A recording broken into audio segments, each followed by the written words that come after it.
Hi everyone, and welcome finally to my Mythic Ghuun guide. I've had the boss dead for a couple weeks. I've been really busy real life, got kind of lazy, took a little bit to make the video. Once this comes out, it's about 3 weeks left for CE, Cutting Edge. However, this video is going to hold true for a while because it's going to take a serious amount of gear to brute force this due to the mechanics on Ghuun himself. So let's go ahead and look at talents first. So for talents, I would run Abyssal Strike, Fallout, Flame Crash, Fracture, Sigil Chain, Spirit Bomb. These are basically built in stone. You really need to use these ones. Sigil Chains for the little Ghuuni ads. And then 110, I normally run Last Resort, which I'm not in a rest area. Let me just change that now because I raid here in a few minutes. I'm gonna forget. Void River and Soul Bearer can be useful. However, Last Resort is very, very nice. And in the kill video, which you're about to see, I actually procced it in phase 2. I shouldn't have. However, I do. And it saved a wipe. So, Last Resort, probably what I'd go with. It's what I would personally go with. Gear-wise, I honestly ran DPS items. How this is set up is completely different based on whoever's watching and whoever's doing the fight. I'm going to tell you what I recommend and why I recommend it, and show you why I recommend it. Now, there are different strats that will work. For us, what we do is we have one tank that's on Ghuun all the time, then the other tank does orbs and ads. I was the orb and ad tank. Vengeance Demon Hunter is actually one of the best orb runners, if not the best orb runners on Ghuun. So basically, I was not tanking as much as the co-tank in Ghuun, therefore I can get away with a lot of DPS items. It wasn't really that noticeable, and I'll show you what I mean in the video. Keep in mind, I did say I died in the video. Well, spoiler, I die at the end. Out of all the attempts we've done, I died early maybe 3 times. And that's like 190 pulls, so it just so happens I die early on the kill. So basically, I just run DPS stuff for the most part. The gear I have on now doesn't reflect what I had on during the fight, but for trinkets I used Frenetic Corpuscle 395 and Plumage, I believe. And then Azurite traits, just make sure you have one, what the crap is that called? Re-origination array, make sure you have one of those. Otherwise, you want to go however you want to build yourself. Gemhide is really good for defense. Our Reaping is really good. Gut Ripper is really good for phase 3. Highly recommend if you can pick up a few of those. Essence Sever is okay, it's not that great. But yeah, for Azurite, you want to use the highest item level for the most part. That's the only thing that truly matters, minus one rejuvenation array. Consumables is the normal consumable setup, but however, living action potions, Drainic living action potions. If you get rooted while carrying the orb, if you pop one of these quickly, it will get rid of the root and it's not a wipe. You can keep on carrying the orb. Highly recommended to have these on you, because if you get caught halfway down the ramp and you're solo running the orbs like I recommend for all Vengeance Demon Hunters, it's a wipe. You just call it a wipe because you didn't have a potion ready. So, super cheap to make, super easy, highly recommend. Otherwise, agility flask, agility food. I normally use bursting blood potion, so yeah, let's go ahead and take a look at the fight. Alright, so here we go. I recorded the voices, unlike most of my videos. I'm going to turn that way down. But let me break this down. This could be a long video. There's a lot here because this fight is very, very mechanically important.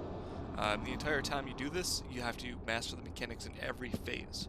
On the kill night, we wiped twice in phase 1, and then killed it in the 3rd shot. So the entire time, every phase is very mechanically important, so I'm going to break it down. So first off, there are orb runners. You need 9 different orbs needs to be ran, like 3 in phase 1, and 2 sets of 3 in phase 2. Now, how this works, the debuff you get is 3 minutes long. So the first 4 groups are going to run twice. So if you look over here on the right, you see our group lineup. So groups are orbs 1, 2, 3, 4, 5, 6, 7, 8, and 9. If you notice, group 1 repeats at group 6. You can have solo runners. I'm the only solo runner on here because solo runners adds another layer of complexity in another place you could fail. Meaning that I'm running, everything's perfect. I'm on Orb 7, everybody's alive, we're doing well. I'm a solo runner. I jump twice. I get caught halfway through. I don't have my live action potion ready. I just caused a wipe because I get caught. It is more consistent to run duos. You're less likely to wipe due to roots. So we switched from having 5 solo runners to having 1. And the only reason I solo run is because, again, Vengeance Demon Hunter is extremely easy to solo run with.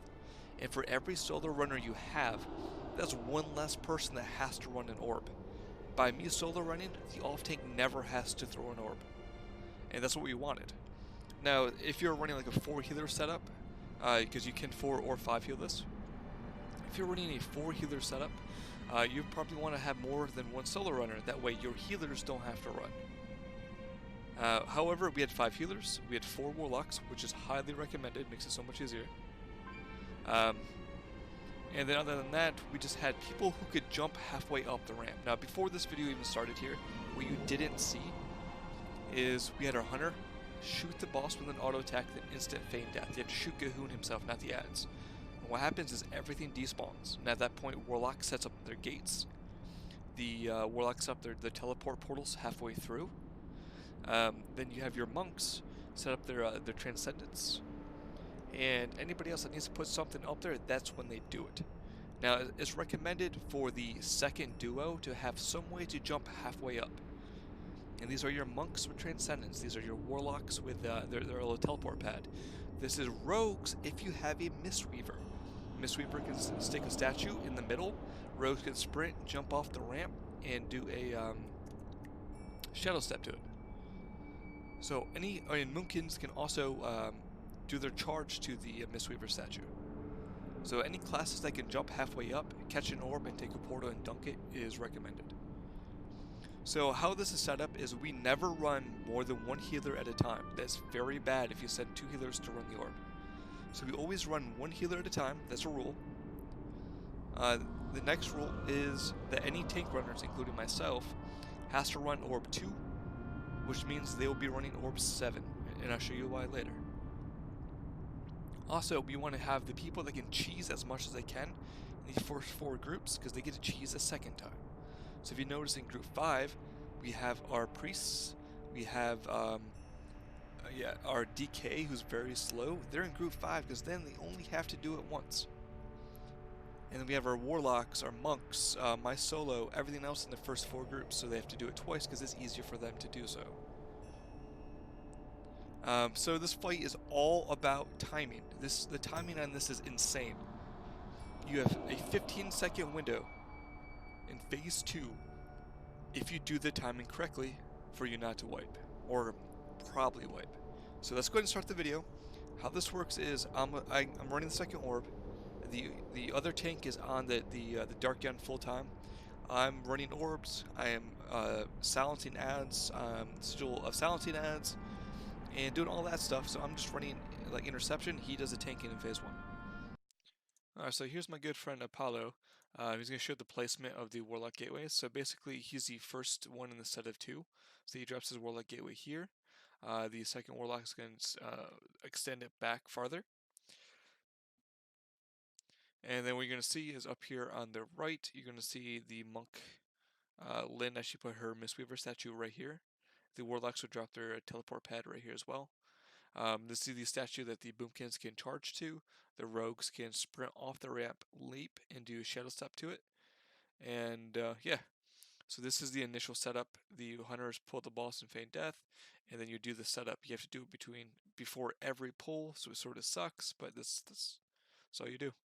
So right about here. And the second Warlock Gateway is right about here on the corner. Alright, so here's my good friend Lynn. She's going to show how to do the Transcendence up. The Warlocks would do the same thing here. So she's the second runner of the first one. So she's going to run over, she's going to Transcendence up to the middle. The first runner is over here to the left. He's going to be running, taking the portal to get as close as he can to Lynn.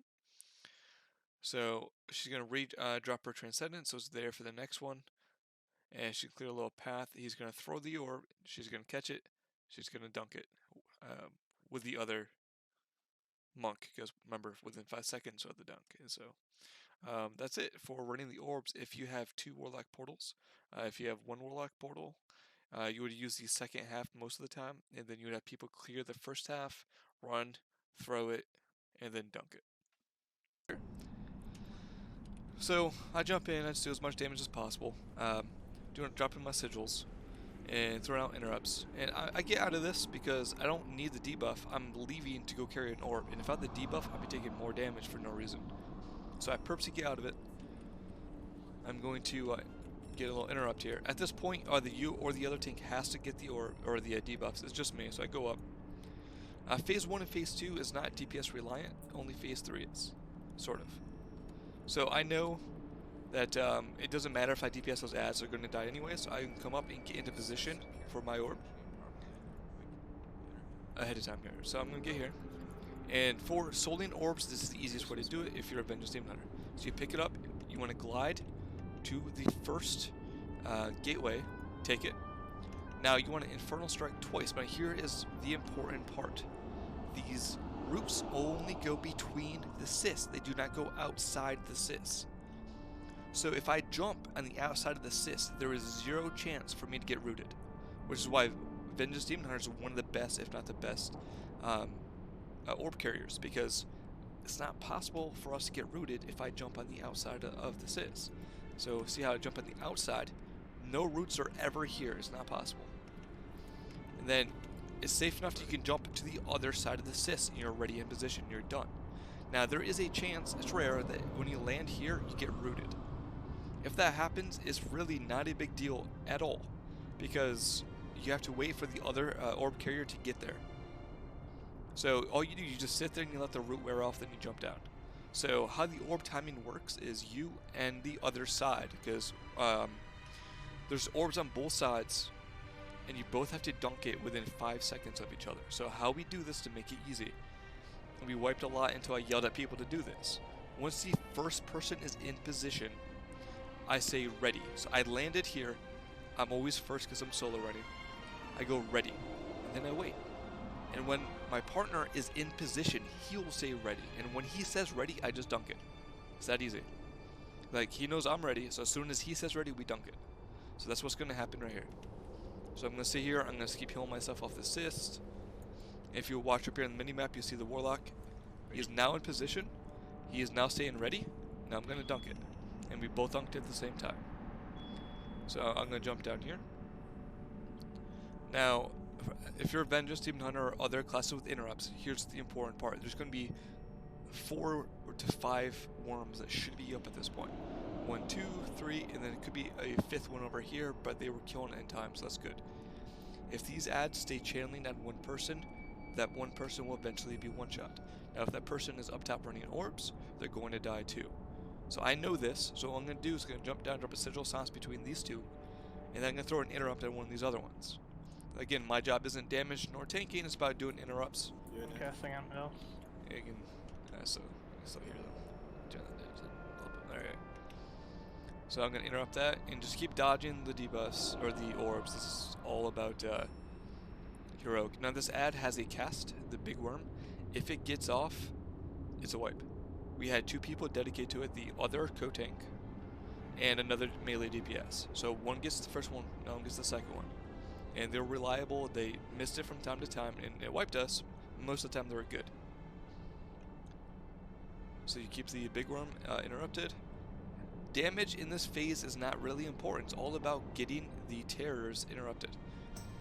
Now, let me show you the timing that I'm talking about. If you notice here, I'm running a clock. This clock is extremely important. If you look up here, the orb dunkers are already in position. However, due to phase 2 timing, you do not want to dunk it into 135. How the timing works is at 135, it'll give you a 15-second buffer to dunk the 6th orb due to them having the debuff. If you do it before 135, what's going to happen is they won't drop the debuff quick enough. And when he does Feast, he's going to get another AoE off, meaning that you're going to go into the transition with stacks. That's the last thing that you want to do. So you hold into 135. If you do it after 135, that's okay, but you're risking the chance of being overrun. Around 140-ish to 145, you get a new sun, a new big worm, more eyeballs, and you're just going to get overrun if you wait too long. So the perfect timing is 135. So whenever ads die, little Ghuuni spawn. That stays like that for the entire fight. If they hit somebody, they infest them. Not ads, but people. And they drop two more worms, which you can get overrun if you're not good enough. So right there, well, they hit at 134. That's close enough.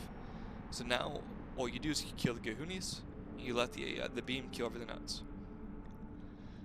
So we're running a BDK and me, so he's going to do his first AoE grip himself. So you can grip his stuff together right there.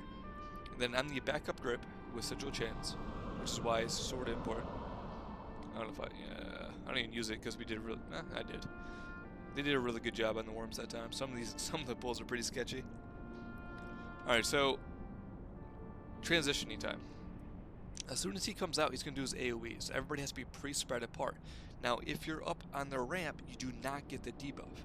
So what we were doing is going into the transition, we're sending groups 4 and 5 up there, so they don't have debuffs. There's not really a bug. I think you only have 4 to 6 people immune, so some people would get a debuff, but for the most part it's okay. So we're all pre-spread, groups are up top. Yeah, I didn't mark it. Alright, so he's on the boss full time. When he's at 5 stacks, I taunt. He taunts off me right away. He is on the boss, I'm not. So, if you watch, I recommend taking it like this, just makes it easier. So I taunt, he taunts right back. He's supposed to taunt right back. There he goes. Alright, so so this is bad RNG. If you get this, this is bad. Bursting boils, they'll target the 2 closest people. It doesn't matter where you are, if you're the closest, you get hit. If you get hit by 2 of them, you get mind controlled. So when you have 2 on top of each other, what you have to do is you send 2 people to stand directly on one, and 2 people directly on the other. Otherwise, somebody's going to get mind controlled. So I taunt, you should be taunting back. So how it goes is it goes AoE, AoE, group up. So we had 2 AoEs go off, we have 2 stacks, we call for a stack. So at this point, keep in mind, Orb Runner group 5 is running right now? Yeah, so 4 already went, dunked it, 5 is going now. Now we're all stacking up before the first feast. Alright, so this feast spawns an ad with HP and damage based on how many feasts or how many debuffs it eats. So, with that being said, for the first feast, we only send in group 6, because group 6 will be already in the orbs, they can't get in the second feast. So only group 6 and nobody else goes in the first feast. So everybody else is going to run out of it. As you can see here, but let me point something out. How these mind controls work, if they're out, you don't have to stand on them. You just need to be the closest person to them.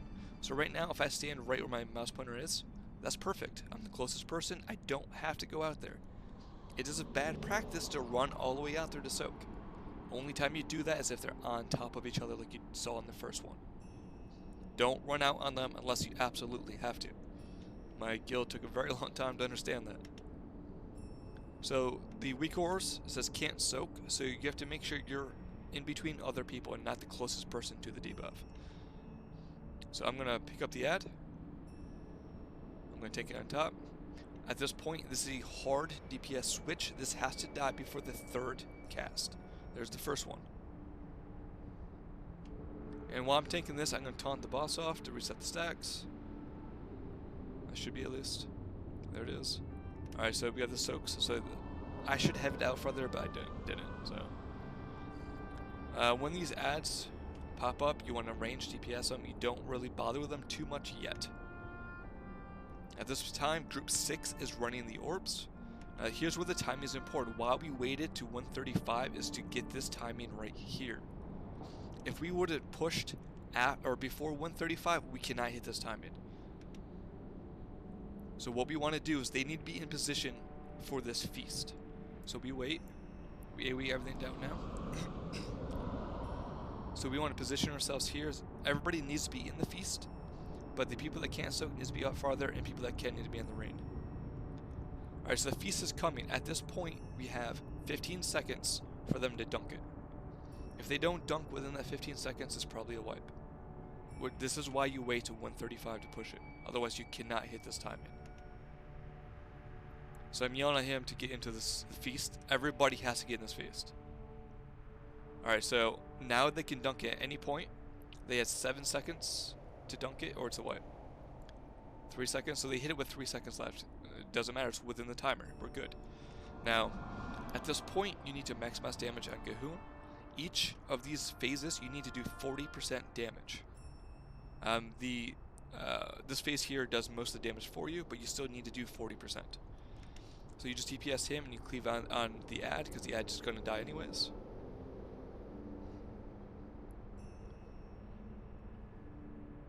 At this point, I'm going to grip him on top of the boss. I know I'm the 7th orb runner, so I'm going to position myself ahead of time up top. And the other 7th runner should be running now too. And you can see him on the map, the priest. He's already running up. And the warlock already jumped up.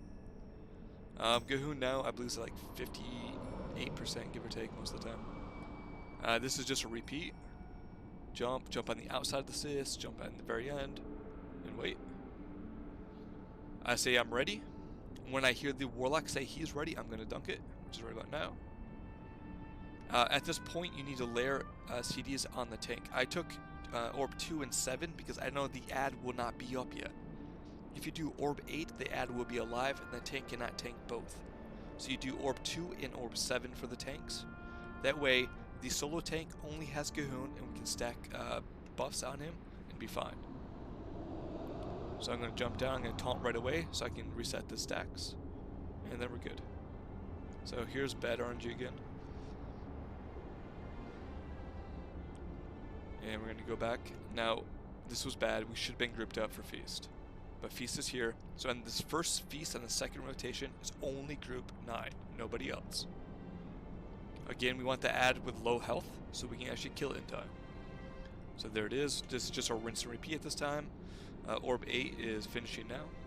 We're going to DPS this down, look for soaks.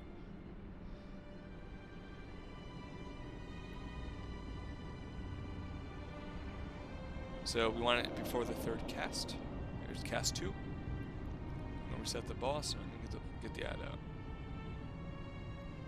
Alright, there we go. So right now, what's happening is, as I see this is bad soaks. Like we had so many bad RNG soaks. I see them here. I see that I'm the closest, and I also have the debuff. I know I'm going to get mod controlled if I stay. So it's my job to get the hell out. So I'm going to run all the way over here. I'm going to look to make sure there are already soakers, so I know I'm fine. I've procced LR here because I didn't get a heal for 3 melee swings in a row. I watched it earlier. Normally I don't proc LR ever. Alright, so right now the feast pops. Group 9 was already in position. As soon as the feast pops up, they hit it. Everybody has to be in this feast. You have to be. If you go into phase 3 with any stacks on you, you're dead. There's no way around it. You're gonna die. And if anybody dies in phase 3, the likelihood of you winning gets way worse. So we're gonna DPS the boss. Boom, boom, boom. He just has to hit 20% health. As long as he hits 20% health, he pushes. So I'm gonna AoE grip everything on top. Healers and range should be over here by the marker. I forget which marker we had. I think it was nipple. And melee stay in here to DPS. So transition is very easy on a start. Everybody groups up at either here or at the other side. Everybody gets in the same point. And then we bait the collapse at one spot. We all run to the other side of the room. We go to this spot. And then we bait it again, we go back. And that's the entire intermission. That's as easy as it can be. Now we know the third one will always be in the middle of the room. Always. So we stay here. And then after it hits, I'm going to taunt and jump across to position. Because you want him in the middle. Now, we have markers along the room. 4 markers. All 4 groups need to be in their quadrant. Otherwise, you're too grouped up or you're going to die because of the AoE pulse. So nobody should have stacks now. Nobody does. That's perfect. Now we need to be spread out. Like so. So I'm going to reposition him. So he's in the middle of the room. Soaks happens again in this phase. These are 2 really bad ones because we kept getting screwed. But they did it well. So we have nipple, square, star and triangle. So as long as we have each group in their own quadrants, that's good. You Bloodlust here, Augment Rune, and then you Potion. Now, the key to this phase, and I'll be honest with you, is moving as soon as these growths spawn. You have to, or you're gonna die. It took us 2 weeks from going from a 0.4% wipe to a kill because people kept dying to these growths. It's very mind-numbing. So as soon as they spawn, you just move. You stop casting, you stop healing, you just move. And you stay spread out so we don't trigger the debuffs on people. And then as soon as they explode, you need to run back. Now in Mythic, it sort of sucks because there is a bad overlap of abilities. I know as soon as I start running, he's going to cast Fear and I have to turn around. So you have to be a strafe backwards. Well, away from him. And then that's it. That's literally the entire phase 3. The soaks, dodge the growths, and then turn for the fears. The problem is there's a lot of really bad combinations. You can get screwed by RNG with the soaks. And for some reason, people don't move when the growths spawn. I don't know what it is, but they just refuse to do it. Yeah, I just took an extra stack there. That's really bad. Not really bad, but it's not good. Alright, so once you dodge the growths, you go back to your starting positions. I just moved a little bit farther over because there was nobody here. So you dodge growths, turn for fears. Now this is... I don't want to say it's a DPS check, because it's really not a DPS check. It's a mechanic check. You will have enough damage to kill them if people just don't die. Problem is from my experience, people die. So we lost some people, we better rest them. The last 10% of this fight is so brutal, it feels like it takes forever. And you're just praying that people just stay alive.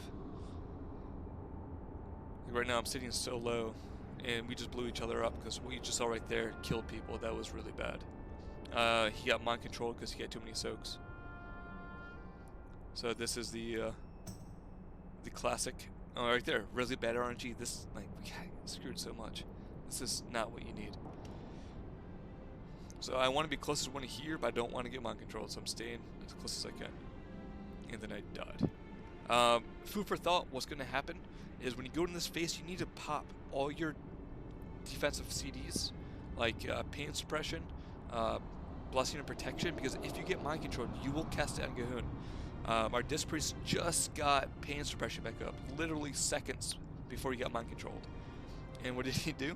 Cast pain suppression on the boss. So you got to make sure, to the best of your ability, that all those defensive CDs are used. Pain suppression, blessing and protection, all that stuff. You don't cast it on the boss. And this is the obligatory 4 people alive kill.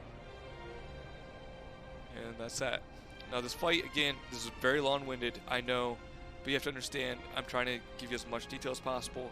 This is a very mechanically impressive fight with very strict timings. If you don't follow the timings, you're not going to win. If you miss one mechanic, like if one person got killed by that first tumor, the chances of you winning drastically decrease. It's insane. If you lose 1 or 2 people early in phase 3, you're already wiped, but you don't know it for another like a minute and a half. It's just that nuts. So if you followed everything to the end, you watched the entire video, thank you for watching. Very long-winded, I apologize. If you have any questions, please leave in the comments. I'd be happy to answer them. Thank you very much.